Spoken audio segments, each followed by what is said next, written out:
इस कार्यक्रम के पुण्यार्जक हैं श्री विनोद कुमार जैन मिलेनियम, श्रीमती नीता जैन, समस्त गुरु भक्त परिवार फिरोजाबाद। वियान फिनकैप, समस्त गुरु भक्त परिवार, गांधीनगर, गुजरात। Shrimati Trishala Jain, doctor Monika Jain, doctor Neeraj, Nikhil, Sejal Jain, Paschim Vihar, Delhi.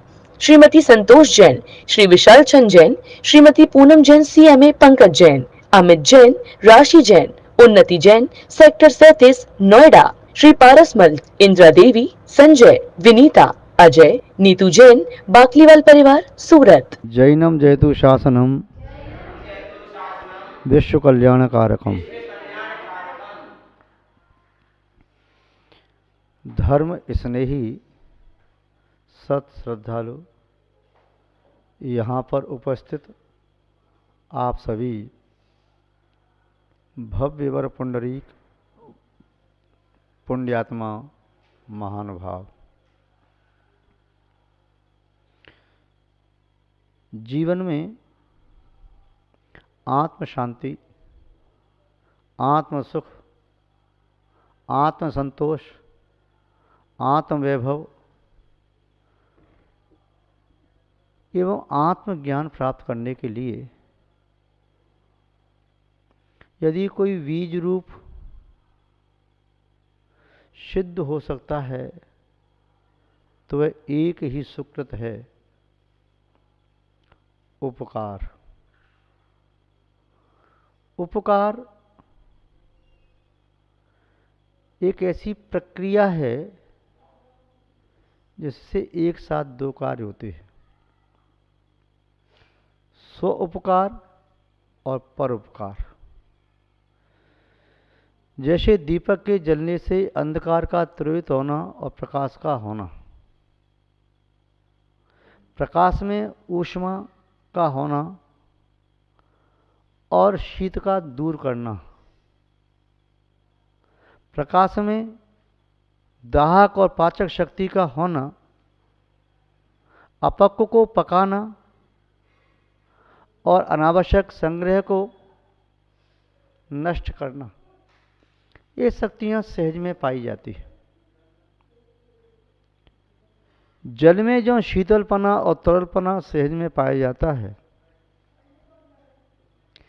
हवा में वहना गतिशीलता का गुण सहज में पाया जाता है। ऐसे ही उपकार जब भी किया जाता है, स्व और पर का दोनों एक साथ ही होता है। ये बात अलग है, कभी दृष्टि स्व उपकार पर होती है तो कभी पर उपकार पर। जैसे एक सिक्के के दो पहलू होते हैं, एक पहलू को कभी प्राप्त नहीं किया जा सकता, दोनों पहलू एक साथ ही पकड़ में आते हैं। कोई नदी एक किनारे से बहती नहीं, दो किनारे एक साथ होते हैं। कोई पक्षी एक पंख से उड़ता नहीं, दोनों पंख एक साथ ही होते हैं। दृष्टि एक बार में दोनों ओर हो या न हो, इससे कोई अंतर नहीं पड़ता। आप कह सकते हैं कुछ लोग संसार में स्वार्थी हैं, अपना ही स्वार्थ सिद्ध करना चाहते हैं, वो तो कभी परोपकार करते ही नहीं। सत्य मानिए, जो परोपकार नहीं करते वे कभी स्वोपकार भी नहीं करते। दूसरी ओर कुछ ऐसे लोग भी हैं, संत महात्मा हैं, ऋषि मुनि हैं, जो केवल अपने ही कल्याण में लगे हुए हैं। वे कभी परोपकार करते नहीं, जंगलों में रहते, नदी किनारे, पर्वतों की चोटी पर, गुफाओं में, कंदराओं में रहते हैं, स्वोपकार कर रहे हैं। उनसे परोपकार कहाँ हो रहा है? सच मानिए, वे कभी अकेला स्वोपकार नहीं करते, निस्संदेह परोपकार भी कर रहे हैं। कैसे संभव है? संभव ऐसे है, जिस संत ने अपनी आत्मा को शुद्ध बनाने के लिए अपने चित्त को निर्मल किया है, अपने योगों की प्रवृत्ति को विशुद्ध बनाया है, जिसके शरीर के माध्यम से किसी प्राणी का घात नहीं होता, जिसके वचनों के माध्यम से किसी को कष्ट नहीं होता, और जिसके मनोविचारों के माध्यम से कभी किसी के अहित की भावना जन्म नहीं लेती, वह योगी ऋषि संत मुनि महर्षि अरंत भदंत महंत जहाँ भी विराजमान हो जाता है, उसकी आत्मा से निकलने वाला एक दिव्य तेज पुंज वन्य जंतु जानवरों को भी सुख शांति का अनुभव कराने वाला होता है। वह संत कहीं सूखे वृक्ष के पास भी बैठ जाए तो संभव है वृक्ष में भी पल्लव नव कौपल आ जाएं, पुष्प लगें और फल आने लगे।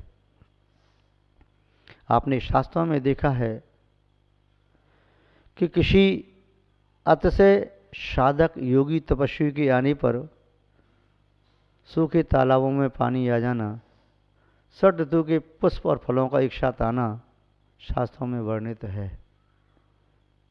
पूज्य आचार्य श्री विद्यानंद जी महाराज लगभग 1970 के आसपास उनका चातमा श्रीनगर में था। वहाँ श्रीनगर मंदिर में एक वृक्ष था, उस पर पुष्प फल आदि नहीं आते थे। उनका चातमास हुआ, उस वर्ष उस पर बहुत पुष्प आए, फल भी लगे। चौमासी के बाद जब उनका विहार हुआ, 2 दिन बाद लोगों का आना हुआ, कहा महाराज आपके विहार होते ही उस वृक्ष के पुष्प सब मुरझा गए और झड़ गए। निस्संदेह बात सत्य है कि योगी के पास आकर के शेर भी बैठ जाए। पूज्य आचार्य श्री शांत सागर जी महाराज कई बार उनके पास शेर भी आया, सर्प भी आकर के लिपट गया, उन्हें भी शांति मिली, ऐसे ही लिपट गया जैसे चंदन के वृक्ष से लिपटा हुआ हो। उपकार निस्संदेह की ऐसी संसार की निधि है जिस आत्मा में उत्पन्न होता है, वह आत्मा 3 लोक के वैभव से संपन्न हो जाता है। ज्यों ज्यों उपकार की निधि प्रकट होती चली जाती है, त्यों त्यों उसकी चेतना में दिव्य ज्योति का प्रादुर्भाव होता है। ज्यों ज्यों चंद्रमा की कलाएं बढ़ती चली जाती हैं, त्यों त्यों उसकी चांदनी भी बढ़ती चली जाती है। उपकार अंदर में शांति देता है तो बाहर वाले व्यक्ति का हित साधक होता है। उपकार की मायने एक ऐसा कल्प वृक्ष जिसके माध्यम से अनेक व्यक्ति लाभान्वित हों। उपकार एक ऐसे सुख की नींव जिस पर दीर्घ काल तक, एक सुदीर्घ काल तक टिकने वाली मंजिल को बनाया जा सके, भवन को बनाया जा सके। उपकार एक ऐसा बीज जिसको बोने के उपरांत जिसका फल सुचिर काल तक अन्य व्यक्ति भी भोगे। एक व्यक्ति ने कार्य किया, उसका फल अनेक व्यक्ति भोग रहे हैं, प्रत्यक्ष में दिखाई दे रहा है। ये उपकार है, पर का भी और स्वयं का भी। एक वृद्धा माँ वह धूप में बैठ करके अपने खेत को फावड़ी से खोद भी रही थी, उसमें बीज डाल रही थी। किसी राहगीर ने पूछा, माँ ये क्या कर रही हो? उसने कहा, बेटा मेरे पास ये बीज रखे थे, ये आम की गुठली हैं, जामुन की गुठली हैं, और भी बीज हैं, इन्हें बो रही हूँ। माँ संभव है ये वृक्ष जब तक बड़े होकर के फल दें तब तक आप रह पाओ या न रह पाओ? कि आपको ऐसी आशा है कि आप 10 साल 5 साल 20 साल तक रहो? बेटा कौन जानता है। तो ये मूर्खता क्यों करनी धूप में? इतनी धूप में तो हो सकता है तुम्हारा आज शाम तक भी जीना मुश्किल है। बेटा ऐसे भी कौन जानता है।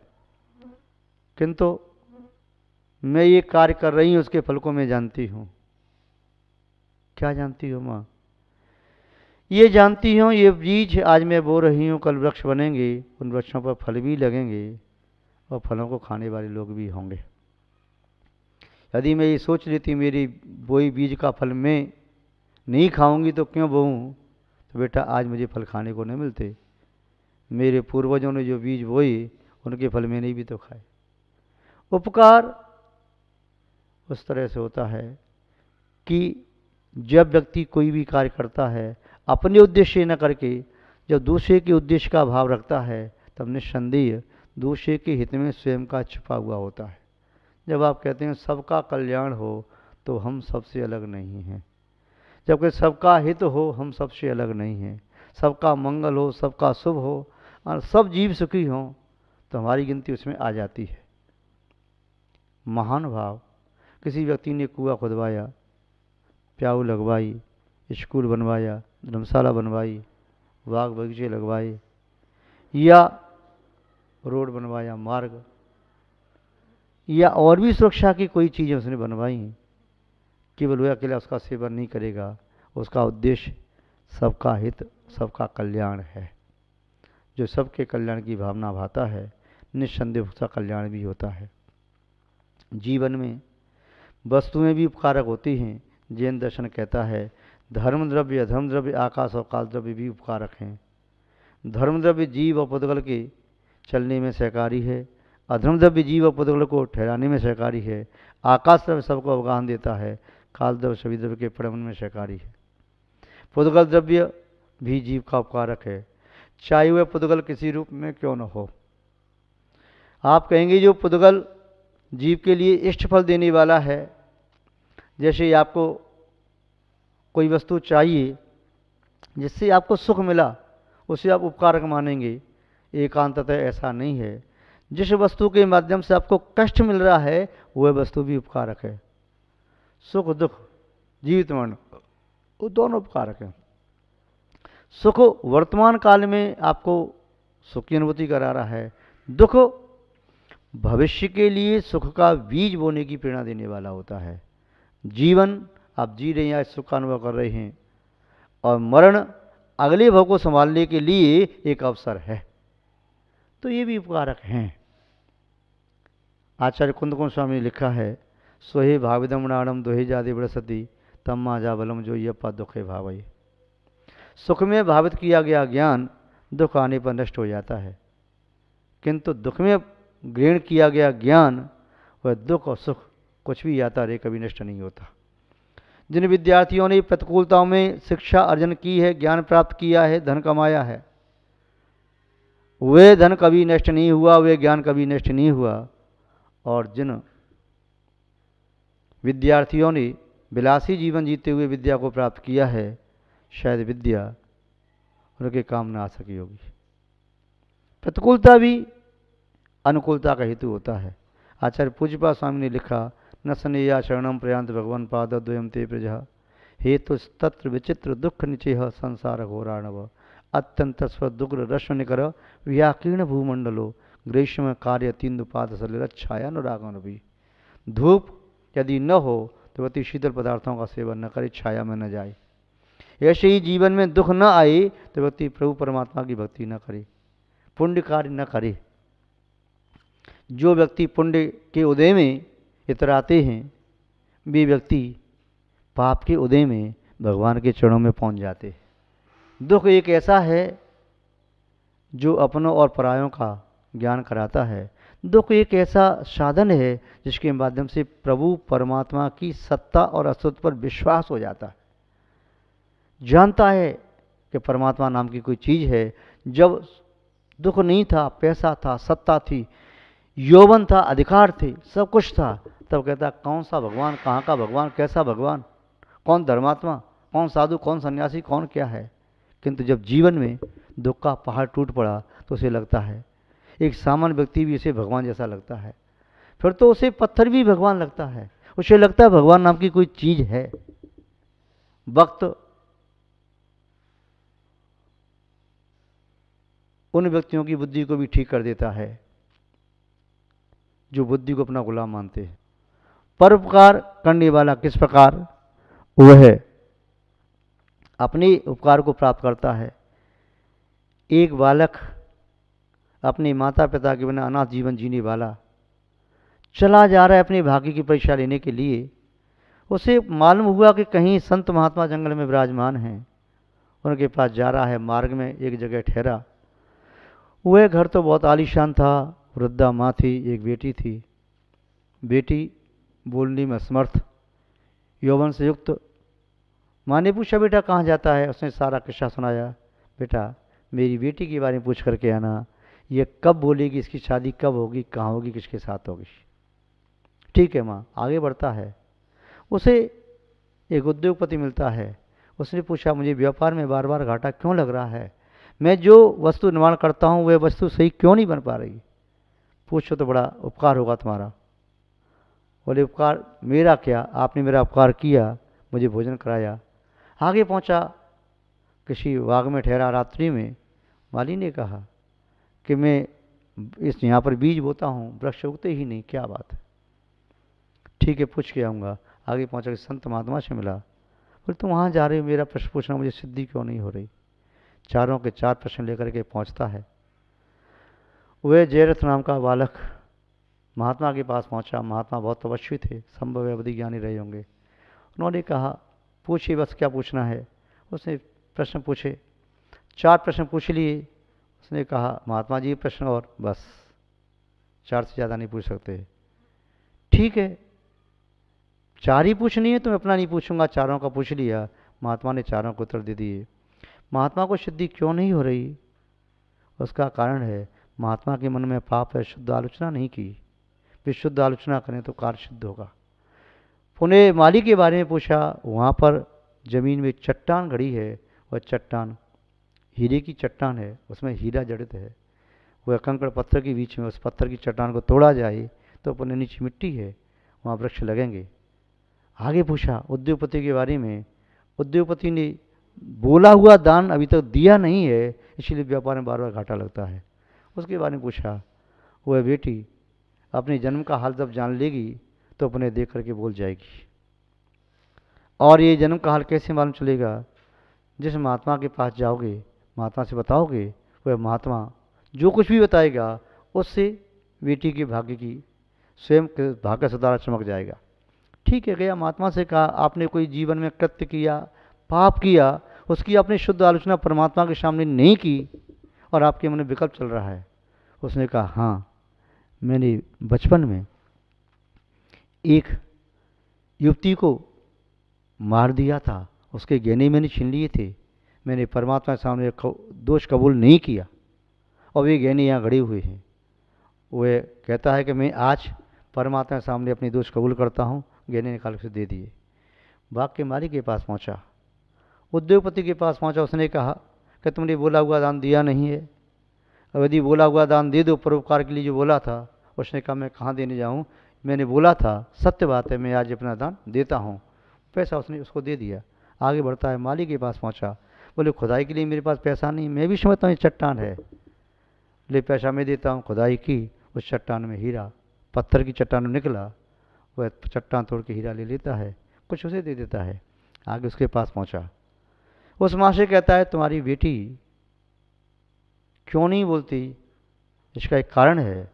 उसने जो महात्मा ने आभूषण दिए थे उसके सामने रख दिए, उसे देखते ही कहती है माँ ये तो मेरी आभूषण हैं। बेटी की आवाज़ आ गई और उसे पूर्व का स्मरण होया। माँ ने उसके साथ शादी कर दी, उसे सब वैभव प्राप्त हुआ। वे चार का उपकार करने की भावना से अपने प्रश्न को नहीं पूछा, पूछने तो गया था कि मेरा भाग्य कब खुलेगा, सितारा कब चमकेगा, मैं क्या करूं, मैंने इस समय कोई पाप नहीं किया, मेरे माँ बाप बड़े अच्छे थे, किंतु मैं आज अनाथ बन के रह रहा हूँ। महानुभाव कहने का अभिप्राय है कि व्यक्ति जब शुद्ध मन से कोई कार्य करता है, उपकार की भावना भाता है, जीवन में नोट कर लेना, तुम्हारे द्वारा किया हुआ कोई भी कृत्य तुम्हें फल दिए बिना छूटेगा नहीं। अच्छा कार्य करोगे, अच्छे का फल नियम से अच्छा मिलेगा। जब तक तुम्हें अच्छे कृत्य का फल नहीं मिला है तब तक समझ लो कहानी पूरी नहीं हुई, और जब तक तुम्हें बुरे कृत्य का फल नहीं मिला है तब तक समझो कहानी पूरी नहीं हुई। अच्छे का फल अच्छा, बुरे का फल बुरा मिलेगा ही मिलेगा। तो हम जीवन में उपकार करने का संकल्प लें और दूसरों का उपकार करने का भाव ही हमारा उपकार स्वयं हो जाता है। ये उपकार मानव धर्म है, मानवता का कल्याण करने वाला है। आप सब मानवता की समृद्धि, संरक्षण और हित में कार्य करें, ऐसी हम भावना भाते हैं। इसी के साथ शब्द श्रृंखला को विराम देते हैं। कार्यक्रम के पुणे आयोजक थे श्री विनोद कुमार जैन मिलेनियम, श्रीमती नीता जैन, समस्त गुरु भक्त परिवार, फिरोजाबाद। वियान फिनकैप, समस्त गुरु भक्त परिवार, Gandhinagar, Gujarat. Shrimati Trishala Jain, doctor Monika Jain, doctor Neeraj, Nikhil, Sejal Jain, Paschim Vihar, Delhi. Shrimati Santosh Jain, Shri Vishal Chand Jain, Shrimati Poonam Jain, CMA, Pankaj Jain, Amit Jain, राशि जैन, उन्नति जैन, सेक्टर 37, नोएडा। श्री पारसमल, इंदिरा देवी, संजय, विनीता, अजय नीतू जैन बाकलीवाल परिवार सूरत।